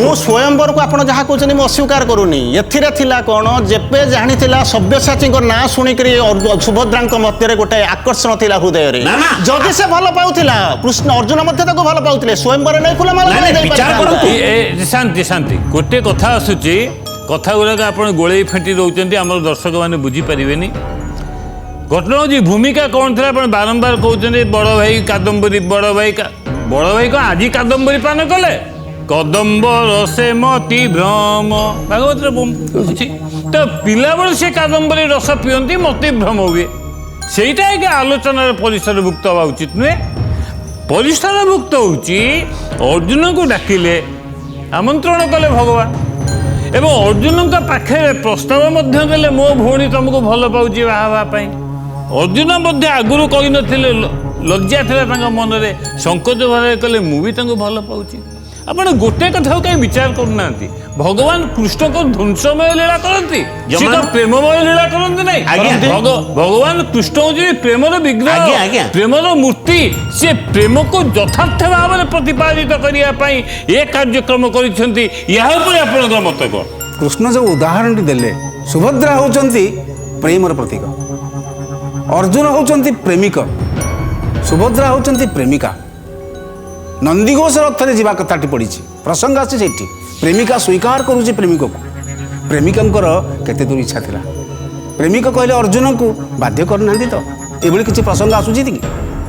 ଅର୍ଜୁନଙ୍କ ଭିତରେ ମନ ଭିତରେ କ'ଣ ଥିଲା ଏବଂ ସୁଭଦ୍ରାଙ୍କ ମନ ଭିତରେ କ'ଣ ଥିଲା? ସୁଭଦ୍ରା ଚାହୁଁଥିଲେ କି ଅର୍ଜୁନଙ୍କୁ? ସୁଭଦ୍ରା ଚାହିଁବାରୁ ଅର୍ଜୁନଙ୍କ ସାଙ୍ଗରେ ବିବାହ ମନରେ ପ୍ରଶ୍ନ ଆସୁଛି ଯେ ନନ୍ଦିଘୋଷ ରଥରେ କାହିଁକି ପଠେଇଲେ? ଆମର ମନରେ ଗୋଟେ ସନ୍ଦେହ ଆସେ, ବଡ଼ ଭାଇକୁ ପଚାରି ନାହାନ୍ତି, ଆପଣମାନେ ଆଲୋଚନା କରୁଛନ୍ତି। ବଡ଼ ଭାଇ ଯେତେବେଳେ ଜାଗ୍ରତ ହେଇଗଲେ ସେତେବେଳେ ଭଗବାନ କୃଷ୍ଣଙ୍କୁ ବଡ଼ ଭାଇ ପଚାରିଲେ, ସୁଭଦ୍ରା ନାହାନ୍ତି ତ ଅଜାଣତ ଯେମିତି ନ ଜାଣିଲା ଭଳିଆ ଭଗବାନ କୃଷ୍ଣ କହିଲେ ହଁ ନାହାନ୍ତି। ନା ଅର୍ଜୁନ ବୋଧେ ତାଙ୍କୁ ନେଇଯାଇଛି, ନା ହଁ ନେଇଯାଇଛି, ନା ତୋ ରଥରେ ନେଇଯାଇଛି, ନା ହଁ ନେଇଯାଇଛି, ନା ସବୁ ଜାଣିଛୁ ମୋତେ କହିଲୁନି କାହିଁକି? ଉତ୍ତରରେ ଭଗବାନ କୃଷ୍ଣ କହିଲେ ଆପଣ ମୋତେ ପଚାରି ନଥିଲେ। ୟା ଉପରେ ଆପଣ କ'ଣ କହିବେ? ହଁ, ଏଇ କଥାକୁ ଆମେ ନିଶ୍ଚିତ ଭାବରେ ଗ୍ରହଣ କରିବା। କୃଷ୍ଣ କହିନାହାନ୍ତି, ଏଇଥିପାଇଁ କହିନାହାନ୍ତି ଯେ ସେଭଳି ପରିସ୍ଥିତି ଆସିନି, କେବେ ଭଗବାନଙ୍କ ଆଗରେ ପ୍ରଶ୍ନଟି ଆସିନି କି ପଚାରି ନାହାନ୍ତି ବଳରାମ କେତେବେଳେ ଯେ କୃଷ୍ଣ ତୁ କ'ଣ କରିବାକୁ ଚାହୁଁଛୁ। ଯେହେତୁ ପ୍ରଶ୍ନ ନାହିଁ ତେଣୁ ଉତ୍ତର ନାହିଁ, କେବେ ସେଇଥିପାଇଁ ସେ ଗୋଟିଏ ଭୁଲକୁ ଲୁଚାଇବା ପାଇଁ 5ଟା ଭୁଲ କରିବା, ଗୋଟିଏ ମିଛକୁ ଲୁଚାଇବା ପାଇଁ ଆଉ 5ଟା ଭୁଲ। ଆରେ ଭୁଲ କେବଳ ଜଣେ ଜାଣିଥିଲେ ଯଦି ଏ 2 ଜଣଙ୍କ ଭିତରେ ପ୍ରେମ ଅଛି ସେଇ ହେଉଛନ୍ତି କୃଷ୍ଣ। ଯଦି କେହି ଭଗେଇ ଦେଇଥାନ୍ତି ସେ ହେଉଛନ୍ତି କୃଷ୍ଣ। ଜଣେ କେମିତି ଯଦି ଆପଣ ଜାଣିବେ, ପୁରାଣ ଆପଣ କହୁଛି ଏଥିରେ ସତ୍ୟଭାମା ମଧ୍ୟ ସ୍ୱର୍ଣ୍ଣ ଭାବରେ ମାନେ ପରିପ୍ରକାଶ ହେଇଛନ୍ତି। ସତ୍ୟଭାମା କୃଷ୍ଣଙ୍କ ଭିତରେ ଚେତନା ତ ଏକ, ସେ ତ ଘରେ ରହୁଥିଲେ, ସେ ଭାଇଙ୍କ ପାଖକୁ ଆସିକି କହୁନଥିଲେ ନା। ଯିଏ ଜାଣିଥିଲେ, ଯିଏ ଭଗେଇଥିଲେ, ଆପଣ କ'ଣ କହିବେ? ଆପଣ ଯଥାର୍ଥରେ କଥାଟି ପ୍ରସଙ୍ଗଟି ଏଡ଼େଇ ଯାଉଛନ୍ତି। ପ୍ରସଙ୍ଗଟି ହେଉଛି ଯଦି ଭଗବାନ କୃଷ୍ଣ ଇଚ୍ଛା କରିଥିଲେ ଯେ ସୁଭଦ୍ରାଙ୍କୁ ଅର୍ଜୁନକୁ ଦେବା ପାଇଁ, ଯଦି ପ୍ରସଙ୍ଗ ଉଠୁଛି ଯେ ବଳରାମକୁ ପଚାରି ନାହାନ୍ତି ବୋଲି ସେ କହିନାହାନ୍ତି, ବଳରାମ ପଚାରି ନାହାନ୍ତି ବୋଲି କୃଷ୍ଣ କହିନାହାନ୍ତି, ବଳରାମ କୋଉଠିକି ଯାଇଥିଲେ କି? କୃଷ୍ଣ କ'ଣ ପଚାରି ପାରିନଥାନ୍ତେ? ସେ ତ ଜାଣିଥିଲେ। ବଳରାମ ସ୍ଥିର କରିଛନ୍ତି ଭଉଣୀ ବାହାଘର ବୋଲିକରି କୃଷ୍ଣ ଜାଣିଥିଲେ। ତା ବର୍ତ୍ତମାନ ଛଳନା କରୁଛନ୍ତି ମତେ ପଚାରିନ। ଯୋଉ ବିଚାର କରିଛନ୍ତି ଦୁର୍ଯ୍ୟୋଧନକୁ ଦେବା, ଆଉ କୃଷ୍ଣଙ୍କ ବିଚାରରେ ଅର୍ଜୁନ, ଦୁର୍ଯ୍ୟୋଧନ ଆଉ ଅର୍ଜୁନଙ୍କ ପାଖରେ ଯୋଡ଼ିଏ ଯୋଉ ବ୍ୟକ୍ତିତ୍ୱ ରହିଛନ୍ତି ସେ ବ୍ୟକ୍ତିତ୍ୱର ସମୀକରଣ କରାଯାଉ। ସମୀକରଣ କଲେ ବିଚାର ଆପଣ ନିଶ୍ଚିତ କରିବେ, ଆପଣମାନେ ମଧ୍ୟ କରିପାରିବେ। ଭଗବାନ କୃଷ୍ଣ ଗୋଟେ ଛଳନା କରିଛନ୍ତି। ଇଏ ଯେତେବେଳେ ବଳରାମକୁ କହିଲେ ଯୁଦ୍ଧ ହବ, ସୈନ୍ୟ ରେଡି କର, ଇଏ ସୈନ୍ୟ ରେଡି କରିଦେଲେ, ଚାଲିଲେ, ଗଙ୍ଗା ତଟରେ ପହଞ୍ଚି ଗଲେ। କହୁଛି 7 ଦିନ ହେଇଯିବ ସେ ତ ଆମ ଭିଣେଇ ହେଲାରି, କାହିଁ ମାରିବା? ଛଳନା ନୁହେଁ, ଆହୁରି ମଧ୍ୟ ଛଳନା ଅଛି। ଆହୁରି ମଧ୍ୟ ଛଳନା ଶୁଣନ୍ତୁ, ଭାଗବତରେ ଗୋଟେ କଥା କହିଛନ୍ତି, କୃଷ୍ଣ ନିଜେ ହେଉଛନ୍ତି ମୋ ନାମ ଯେଣୁ ମାୟାଧର, ସଂସାର ମୋର ଖେଳ ଘର। ତେଣୁ ଭଗବାନ କହୁଛନ୍ତି ଯେଣୁ ମୋ ନାମଟା ମାୟାଧର, ତେଣୁ ଏ ମାୟାକୁ ସବୁ ଭିଆଣ କରିଛନ୍ତି।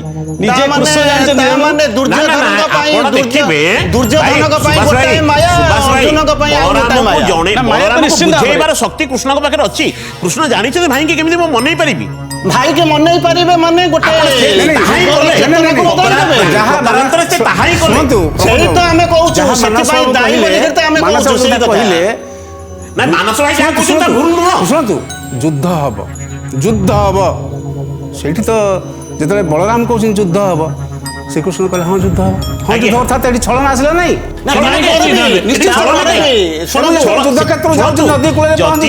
ମହତ ଉଦ୍ଦେଶ୍ୟ ଅଛି ଅନ୍ତଃକରଣରେ, ମତେ କିଛି ସମୟ ମିଳିବ ତା ଭିତରେ ମୋ ଭାଇକି ମୁଁ ମନେଇ ପାରିବି। ପରବର୍ତ୍ତୀ ମୁହୂର୍ତ୍ତରେ ତାହା ହିଁ ଯୋଉ କଥା କହୁଛନ୍ତି ସେଥିରେ ଆଉ ଗୋଟେ ପ୍ରଶ୍ନ ମଧ୍ୟ ଅଛି, ଛଳନା ଅଛି ବୋଲି। ଯେତେବେଳେ ଗଦା ଯୁଦ୍ଧ ହବ ବୋଲି ସେ ସ୍ଥିର ହେଇଗଲା ପୋଖରୀ ପାଖରେ, ବଳରାମ ଯେତେବେଳେ କହିଲେ କାହିଁକି ତମେ ଅଣ୍ଟା ତଳକୁ ମାରୁଛ ବୋଲି କୋପ କରିଗଲେ, ସେତେବେଳେ ତ ସାଙ୍ଗେ ସାଙ୍ଗେ ତୁରନ୍ତ ଦୌଡ଼ିଗଲେ ତାଙ୍କୁ ବୁଝିବା ପାଇଁ। ଆଉ ଏଠି କାହିଁ ଛଳନା କଲେ ନାହିଁ ନିରଞ୍ଜନ ସାର୍? ଆଜି ଯାହା ବିଚାର ହେଉଛି, ତର୍କ ବିତର୍କ ଘଟୁଛି ଯେ ନିଶ୍ଚିତ ଭାବରେ ଯେତେବେଳେ ତାର ଜଙ୍ଘକୁ ଦେଖେଇ ଦେଇଛନ୍ତି, ଛଳନା ନାହିଁ।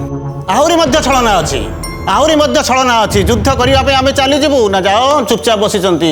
କିନ୍ତୁ ଗୋଟେ ଜିନିଷ ବୁଝିଥିବ, କ'ଣ ଜାଣିଛ ନା, ତାଙ୍କ ସାଙ୍ଗେ ତମେ ପାରିବନି, ଡରେଉଛନ୍ତି, ଭୟ ଦେଖାଉଛନ୍ତି। ସେଠି ଗଲେ ତମେ ତାଙ୍କ ସହିତ ୱିଥଷ୍ଟାଣ୍ଡ କରିପାରିବନି, ଜିତି ପାରିବ ନାହିଁ, ଡରିକିରି ରହିଯାଉଛନ୍ତି। ଇଏ ମଧ୍ୟ ଆଉ ଗୋଟେ ଛଳନା। ତେଣୁ ଚିନ୍ତା କରିବେ ତାଙ୍କର ଯଥାର୍ଥ କ'ଣ। ତୁମେ ଯାଅ, ମୁଁ ଆଙ୍କୁ ଅଟକେଇକିରି ରଖିଛି, ଡରଉଛି ମଧ୍ୟ। ମନରେ ପ୍ରଶ୍ନ ଉଠୁଛି, ଛଳନାମୟ ପୁରୁଷ ନୁହନ୍ତି ତ? ନା, ସେ ତ ଲୀଳାମୟ ପୁରୁଷ। ଲୀଳା ଆଉ ଛଳନା ଭିତରେ ପାର୍ଥକ୍ୟ କ'ଣ? ଶୁଣ লীଳା লীଳା ଆଉ ଛଳନା ଭିତରେ ଗୋଟେ ମହତ ପାର୍ଥକ୍ୟ କଣ? ଉଦ୍ଦେଶ୍ୟକୁ ମଣିଷ ଖେଳେ, ମୁଁ ବୁଝାଉଛି। କୃଷ୍ଣ ହଉଛନ୍ତି ପରିପୂର୍ଣ୍ଣ ପ୍ରେମ। ଆଉ ଆପଣ ନିଜେ ବି ସ୍ୱୀକାର କରୁଛନ୍ତି, ଆପଣମାନେ ଶାସ୍ତ୍ରରେ ଯାହା ବର୍ଣ୍ଣିତ ହୋଇ ତାହା ବି ଜାଣୁଛନ୍ତି, ଆପଣଙ୍କର ସୁଭଦ୍ରା ଅର୍ଜୁନକୁ ନେଇକି ଗଲାବେଳେ ଏକ ଶରଣାଗତିର କଥା ବି ଆସୁଛି। କେମିତି ଆସୁଛି? ସରେଣ୍ଡର। ଜଣେ ଜଣକୁ ନେଇ ଯାଉଛି, ଏଥିରେ ସମର୍ପଣର କୌଣସି ସମ୍ଭାବନା ବି ନାହିଁ ତ, ନା। ଏଠି ସମୟରେ ଗନ୍ଧ ବି ନାହିଁ। ନାଇଁ ପ୍ରେମ ଆଉ ପ୍ରେମିକା ନା, ଏଠି ପରସ୍ପରକୁ ପ୍ରେମ ଆଉ ପ୍ରେମିକା ଆଜିକାଲି ତ ଦେଖୁଛନ୍ତି ତ, ଏକ ହିଁ ମନ୍ଦିର ଦୀପ ଜଳୁଥିଲେ, ଦୁହେଁ ତ ଦୁହିଁଙ୍କ ପାଇଁ, ମୁଁ ଜାଳୁଥିଲି ତୁମ ପାଇଁ, ହେଲେ ତୁମେ ଜାଳ କାହା ପାଇଁ? ଶାସ୍ତ୍ରରେ ଯେତେବେଳେ ପ୍ରେମିକ ନେଇ ଯାଉଛି ସେତେବେଳେ ହୁଏତ ଆପଣ ତାକୁ ଅଲଗା ଅର୍ଥ ଗ୍ରହଣ କରିପାରନ୍ତି, ଆଜ୍ଞା। କିନ୍ତୁ ଯେତେବେଳେ ପ୍ରେମିକା ଦ୍ୱାରା ତରଭୁଜ ପ୍ରେମିକ ଛୁରୀକି କାଟୁ ନହେଲେ ଛୁରୀ ତରଭୁଜ କଟାକଟି ତ ହଉଛନ୍ତି ନା। କଟାକଟି ତ ହଉଛନ୍ତି ନା। ସାର୍ ନିରଞ୍ଜନ ସାର୍ କୁ ଭଗବାନ କୃଷ୍ଣଚନ୍ଦ୍ରଙ୍କ ସମ୍ପର୍କରେ ଆପଣମାନଙ୍କର ଅଭିମତ ଯାହା ରହିଛି, ମୋର ମନେ ହେଉଛି ଆଜି ପରିପ୍ରେକ୍ଷୀରେ ଆମେ ତାଙ୍କର ଛଳନାକୁ ଛଳନାମୟ ପୁରୁଷ ଭାବରେ କହିବୁ ନା କହିବୁ ନାହିଁ, କଥା ରହିଛି ଏଠି। ପ୍ରସଙ୍ଗ ଆସୁଛି ଏଠି ଯେ ଆଜି ପରିପ୍ରେକ୍ଷୀରେ କୃଷ୍ଣଙ୍କର ଯେଉଁ ହରଣ ପ୍ରସଙ୍ଗଟି ହେଲା, ଯେଉଁ କରେଇଲେ ସେ ପ୍ରସଙ୍ଗଟି, ସେ ପ୍ରସଙ୍ଗ ଭିତରେ କୃଷ୍ଣଙ୍କର ଭୂମିକାଟି ଯେଉଁ ଯେଉଁ ଜାଗା ଦେଇକି ଯାଇଛନ୍ତି, ଯେଉଁ ଯେଉଁ ପ୍ରସଙ୍ଗକୁ ଉତ୍ଥାପନ କରିଛନ୍ତି, ସେ ପ୍ରସଙ୍ଗଟି ମନ ଭିତରେ ସନ୍ଦେହ ସୃଷ୍ଟି ହେଉଛି। ନା ଏଥିପାଇଁ ମୁଁ ଗୋଟେ ପୁରୁଣା ଆପଣଙ୍କର ତ୍ରେତୟା ଯୁଗର କଥା ଗୋଟେ କହିବି। ଯେହେତୁ ରାବଣ ସେଦିନ ଭଗବାନ ରାମ କେମିତି ରାବଣକୁ ମାରିବେ ଏକଥା ରାବଣ ଅନେକ ପ୍ରଚେଷ୍ଟା କରୁଛନ୍ତି, କିନ୍ତୁ ଯେଉଁଦିନ ମାରିଚଙ୍କୁ ପଠେଇଦେଲେ, ମାରିଚଙ୍କୁ ସେଦିନ ରାମ ନିଜେ ପଛେ ପଛେ ଗୋଡ଼େଇଛନ୍ତି। ସେତିକିବେଳେ ମାରିଚ ଭାବୁଛନ୍ତି, କହିଲେ ପ୍ରଭୁ ଆପଣ ଜଣକୁ ମାରିବେ ବୋଲି ଚେଷ୍ଟା କରୁଛନ୍ତି, କିନ୍ତୁ ମୁଁ ମରିବା ପାଇଁ ଏବେ ଯାଉଛି, ଆପଣ ମୋତେ ଗୋଡ଼େଇଛନ୍ତି ମୋ ପଛେ ପଛେ।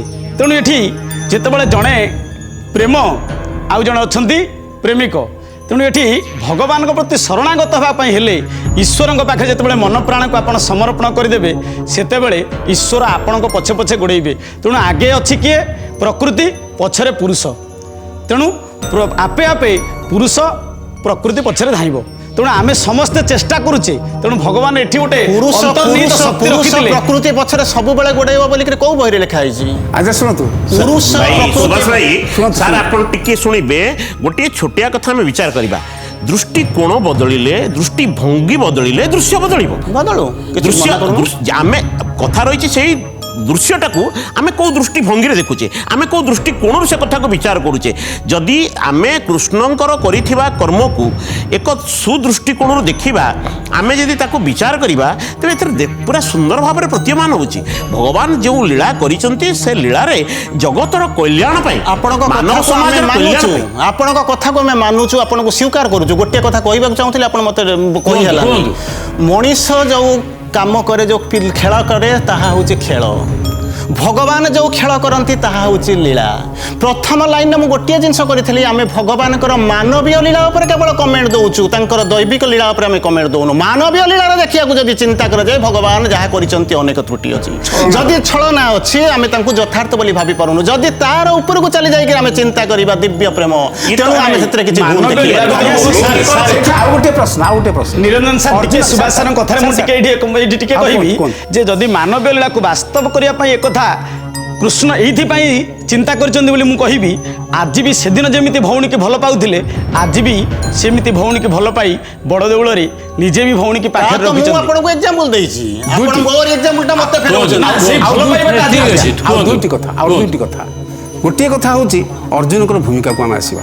ଅର୍ଜୁନ ଗାଣ୍ଡି ବିଧାରୀ, ଅର୍ଜୁନ ସର୍ବସମର୍ଥ ପୁରୁଷ। ଶ୍ରୀକୃଷ୍ଣଙ୍କ ଆଦେଶରେ ଯେତେବେଳେ ସୁଭଦ୍ରା ରଥ ବାହିକି ଯାଉଛନ୍ତି, ଅର୍ଜୁନ କି ଅବସ୍ଥାରେ ଅଛନ୍ତି? କିଂ କର୍ତ୍ତବ୍ୟ ବିମୂଢ଼, କିଛି ନା। ଖାଲି ସେତିକି ନୁହେଁ ସାର୍, ଯେତେବେଳେ ଦ୍ରୌପଦୀଙ୍କୁ ଫେସ୍ କରିପାରୁନାହାନ୍ତି, ଗୋଟେ ମାନେ ମେଡ୍ କରିକି ତାଙ୍କ ପାଖକୁ ପଠାଯାଉଛି। ସେଇ ତ ପ୍ରେମର ଏକ ଅବସ୍ଥା ସିଏ। କି ଆପଣମାନେ ପ୍ରେମ? ଏ ଯେଉଁ ହେଉଛି ସୁନ୍ଦର କଥା, ମାନେ ମାନବ ଯେତେବେଳେ ପ୍ରେମ। ଗୋଟେ ଲୋକ ପ୍ରେମରେ ଏ ହେଉଛି ଅଧୀର ହେଇଯାଏ, ସେତେବେଳେ ସେ କିଂକର୍ତ୍ତବ୍ୟ ବିମୂଢ଼ ସେ ହେଇଯାଏ। ହେଉଛି ମାନବ ପ୍ରେମର ଅବସ୍ଥା। ଚାରୋଟି ମାନବ ପ୍ରେମର କହୁଛି, ମାନବ ପ୍ରେମରେ ଚାରୋଟି ଜିନିଷ ଥାଏ। ଗୋଟେ ହେଉଛି ପାସନ ଥାଏ, ଗୋଟେ ଇଗ୍ନୋରାନ୍ସ ଥାଏ, ଗୋଟେ ଫିୟରଫୁଲ୍ ଥାଏ। ଚାରିଟା ଜିନିଷ ଥାଏ। ଦିବ୍ୟ ପ୍ରେମରେ ତାହା ନଥାଏ। ଯଦି ସେ ଲୀଳା କରୁଥିଲେ, ତାହେଲେ ଏଭଳିଆ ଅବସ୍ଥା ଲୁଚେଇ ଯାଇକରି ୟାକୁ ପଠାଉଛନ୍ତି ଦ୍ରୌପଦୀଙ୍କର ସେବା କରିବା ପାଇଁ। ଏଭଳିଆ ଜିନିଷ ଜାଣିଥିଲେ, ଚିନ୍ତା କରିଥିଲେ। ଯଦି ପ୍ରେମ ପ୍ରେମିକା ନଉ ପ୍ରେମକୁ, ନହେଲେ ପ୍ରେମ ନଉ ପ୍ରେମିକକୁ। ଛୁରୀ ତରଭୁଜ କାଟୁ, ନହେଲେ ତରଭୁଜ ଛୁରୀ କାଟୁ, କିଏ ବଳି? ଠିକ ଅଛି, ସୁନ୍ଦର କଥା। ଏଇ ଜାଗାରେ ମୋ ମନରେ ଗୋଟେ ପ୍ରଶ୍ନ ଆସୁଛି। ପ୍ରଶ୍ନ ହେଉଛି, ରାମାୟଣ କଥା ଆପଣ କହିଲେ, ରାମାୟଣରେ ସୀତାଙ୍କୁ ରାବଣ ପୁଷ୍ପ ବିମାନରେ ହରଣ କରୁଛନ୍ତି। ରୁକ୍ମିଣୀଙ୍କ କଥା କହିଲେ ରୁକ୍ମିଣୀକୁ ଭଗବାନ କୃଷ୍ଣ ହରଣ କରୁଛନ୍ତି, କିନ୍ତୁ ରଥର ଚାଳକ ହେଉଛନ୍ତି ରୁକ୍ମିଣୀ, ଭଗବାନ କୃଷ୍ଣ ବସିଛନ୍ତି। ସୁଭଦ୍ରା ହରଣ କହିଲେ ରଥର ଚାଳକ ହେଉଛନ୍ତି ସୁଭଦ୍ରା, ବସିଛନ୍ତି ଅର୍ଜୁନ। ଏ ତିନୋଟି ହରଣରେ ବିଦ୍ୱାନମାନେ ଯାହା କହନ୍ତି ଆପଣମାନେ ମୋତେ ବୁଝିବେ ସେ ବିଷୟରେ। ରାବଣଙ୍କ ହରଣରେ ଯିଏ ତାଙ୍କ ସାମ୍ନା କଲେ ଜଟାୟୁ, ତାଙ୍କର ପକ୍ଷ ଛେଦନ ହେଲା। ତାକୁ ବିଦ୍ୱାନମାନେ କୁହନ୍ତି ଇଏ କୁଆଡ଼େ ତାମସିକ ହରଣ। ଏହା ଠିକ୍ କି ନାହିଁ ଆପଣ କହିବେ। ଏବଂ ରୁକ୍ମିଣୀଙ୍କ ହରଣରେ ଯୁଦ୍ଧ ହେଲା, ଘମାଘୋଟ ଯୁଦ୍ଧ ହେଲା ରୁକୁଙ୍କ ସହିତ, ରତ୍ନ ନଦୀ ବହି ଚାଲିଲା। କିନ୍ତୁ ସୁଭଦ୍ରା ହରଣ ପ୍ରସଙ୍ଗରେ ଯୁଦ୍ଧ ହେଇନି, ମିତ୍ର ହୋଇଛି। ଏହାକୁ ଆପଣ କେଉଁ ଦୃଷ୍ଟିରେ ଦେଖନ୍ତି? ମାନସ ଭାଇ ବର୍ତ୍ତମାନ ଯେଉଁ ତିନୋଟି କଥା ହରଣ କଥା କହୁଛନ୍ତି, ରାମାୟଣର ରାବଣ ଦ୍ୱାରା ସୀତାଙ୍କର ହରଣ ହଉ, ଏହାକୁ ଆପଣମାନେ ତାମସିକ ଭାବରେ ଗ୍ରହଣ କରିପାରିବେ। ଏହା ଭିତରେ ତମତା ରହିଛି। ଆଉ ଦ୍ୱିତୀୟ କଥା, ଆପଣ ଯେତେବେଳେ ଦେଖୁଛନ୍ତି ଯେଉଁଥିରେ ରୁକ୍ମିଣୀ ନିଜେ ଭଗବାନ କୃଷ୍ଣଙ୍କୁ ନେଉଛନ୍ତି, ସେଠି ଅନେକ ଯୁଦ୍ଧ ହେଉଛି। ଏହା ଏକ ରାଜସିକ ଲୀଳା ଓ ଭଗବାନ କୃଷ୍ଣଙ୍କ ଦ୍ୱାରା ପ୍ରାୟୋଜିତ ହୋଇଥିବା ଅର୍ଜୁନକୁ ରଥରେ ନେଉଥିବା ଆପଣଙ୍କର ମା ସୁଭଦ୍ରା ନେଉଥିବା, ଏହା ହେଉଛି ଏକ ସାତ୍ୱିକ ଲୀଳା। ଯେଉଁ ଲୀଳାରେ ଭଗବାନ ପ୍ରିୟତମ ପୁରୁଷ କୃଷ୍ଣ ତାଙ୍କର ରାଜସିକ ଚିନ୍ତା ଚେତନାକୁ ବା ରାଜନୈତିକ ଚିନ୍ତା ଚେତନାକୁ, ସାମାଜିକ ଦୃଷ୍ଟିକୋଣକୁ ଓ ତାଙ୍କର ଭାକ୍ତିକ ସାତ୍ୱିକ ଚିନ୍ତା ଚେତନାକୁ ଅଭିବୃଦ୍ଧ କରି ଜନସମାଜର କଲ୍ୟାଣ ପାଇଁ ଏକ ପୂର୍ଣ୍ଣାଙ୍ଗ ଦୃଷ୍ଟାନ୍ତ ପ୍ରଦାନ କରିଛନ୍ତି। ଏହା ହେଉଛି ଆମମାନଙ୍କର ମତ। ଆମେ ଖୁସି ହେଇଥାନ୍ତୁ ଯଦି ସବୁବେଳେ କୃଷ୍ଣ ଯଦି ସେଇ ସାତ୍ୱିକ ଚେତନାରେ ଥାଇ ଯଦି କାର୍ଯ୍ୟ କରିଥାନ୍ତେ, ତାହେଲେ ଆମେ ତାଙ୍କ କର୍ମକୁ ଯଥାର୍ଥ ଭାବେ ଠିକ୍ ଅଛି, ସୁନ୍ଦର ଆଲୋଚନା ହେଇଛି। ଆମର ଆମନ୍ତ୍ରିତ ବିଦ୍ୱାନମାନେ ନିଜ ନିଜର ମତକୁ ଉପସ୍ଥାପନ କରିଛନ୍ତି। ଯେତେ ଦୂର ସମ୍ଭବ ଏହାର ସାରାଂଶ ହେଉଛି ଭଗବାନ କୃଷ୍ଣ ଯାହା କରିଛନ୍ତି ଇଏ ସୃଷ୍ଟିର ମଙ୍ଗଳ ପାଇଁ କରିଛନ୍ତି, ସୃଷ୍ଟିର ମଙ୍ଗଳ ବିଧାନ ପାଇଁ କରିଛନ୍ତି। ଏବଂ ଯାହା ଯାହା ଆପଣମାନେ ସବୁ ଶ୍ରବଣ କଲେ, ଶୁଣିଲେ, ଏହାର ନିର୍ଦ୍ଦେଶ କ'ଣ ଆପଣମାନେ ବିଚାର କରିବେ। ସମୟ ହୋଇଯାଇଛି, ଆଜିର ଅଧ୍ୟାୟକୁ ଆମେ ଏଠି ବିଶ୍ରାମ ଦେବା। ପୁଣି ଥରେ ସିଦ୍ଧାର୍ଥ ଭକ୍ତିର ଧର୍ମଯୁଦ୍ଧରେ ଆପଣଙ୍କ ସହିତ ସାକ୍ଷାତ ହେବ ଆଉ ଏକ ନୂତନ ଅଧ୍ୟାୟକୁ ନେଇ। ନମସ୍କାର ଦର୍ଶକ ବନ୍ଧୁ।